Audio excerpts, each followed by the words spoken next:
इस छोटी सी वीडियो में आपको सब कुछ बताने वाला हूँ जावास्क्रिप्ट ऑब्जेक्ट के बारे में। यानी किस तरह से आप एक ऑब्जेक्ट की कीज़ को, वैल्यूज़ को और एंट्रीज मेथड को यूज़ कर सकते हो। किस तरह से आप एक ऑब्जेक्ट में वैल्यूज़ को ऐड कर सकते हो, अपडेट कर सकते हो, डिलीट कर सकते हो। सब कुछ बताने वाला हूँ इस छोटी सी वीडियो में।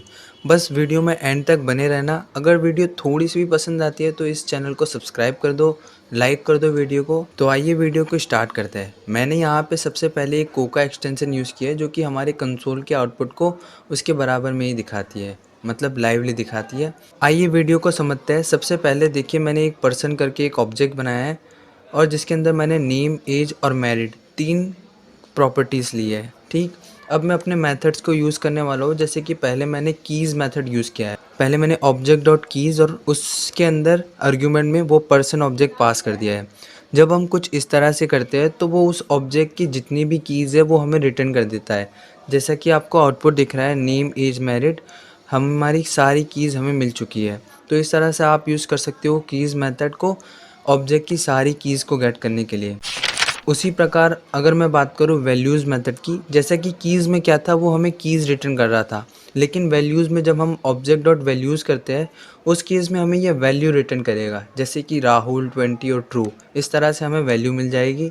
अब मैं बात करूँ एंट्रीज़ मेथड की। फ्रेंड, जो एंट्रीज़ मेथड है यूज़ किया जाता है किसी ऑब्जेक्ट को एरे की फॉर्म में कन्वर्ट करने के लिए। जैसे कि आपको आउटपुट में दिख रहा है कुछ इस तरीके से, name Rahul, age 20, married true. तो इस तरह से एक ऑब्जेक्ट को एरे में कन्वर्ट करने के लिए हम यूज़ करते हैं एंट्रीज मेथड को। फिर उसके बाद मैंने यूज़ किया है हैज़ ऑन प्रॉपर्टी के आर्गुमेंट में मैंने पास किया है नेम।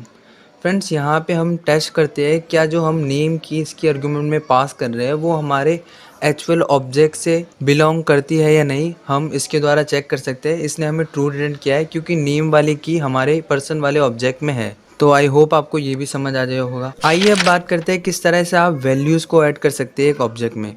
अगर आपको किसी ऑब्जेक्ट में वैल्यूज़ को ऐड करना है तो आप कुछ इस तरीके से करोगे। जैसे कि एक ऑब्जेक्ट ले लिया, फिर ट्रिपल डॉट की मदद से उस ऑब्जेक्ट का नाम, फिर जो भी की आपको ऐड करनी है की वैल्यू, उसे उसके कोमा के बाद आपको ऐड करना है। जैसे कि पर्सन ऑब्जेक्ट के बाद मैंने कोमा दिख के रोल को ऐड किया है, सॉफ्टवेयर डेवलपर। तो इस तरह से आप इसे भी कर सकते हो, यानी वैल्यूज़ को ऐड कर सकते हो ऑब्जेक्ट में। फिर नीचे आके हम बात करते हैं कि किस तरह से हम वैल्यूज़ को अपडेट कर सकते हैं एक ऑब्जेक्ट की। फ्रेंड्स, हमारे पास 2 तरीके हैं ऑब्जेक्ट की वैल्यूज़ को अपडेट करने के लिए। पहला, आप डॉट नेम उसका गेट करके फिर राम कर देते हैं। देखिए, पहले इसका नेम राहुल था लेकिन अब इसने हमें आउटपुट दिया है राम। जैसे कि यहाँ पे मैंने पर्सन उस ऑब्जेक्ट का नाम और उस की को उठाकर उसका नाम यहाँ पर मैंने राम कर दिया, यानी चेंज कर दिया। तो इस तरह से आप चेंज कर सकते हैं, अपडेट कर सकते हैं।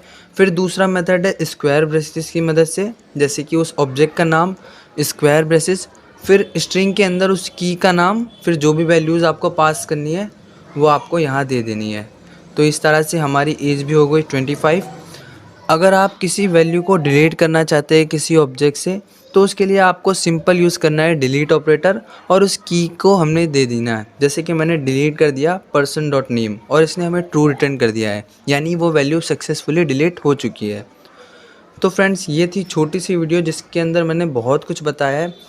एक बार फिर कहता हूँ, अगर वीडियो थोड़ी सी भी पसंद आई हो तो हमारे चैनल को सब्सक्राइब कर देना और वीडियो को लाइक कर देना। थैंक यू सो मच देखने के लिए।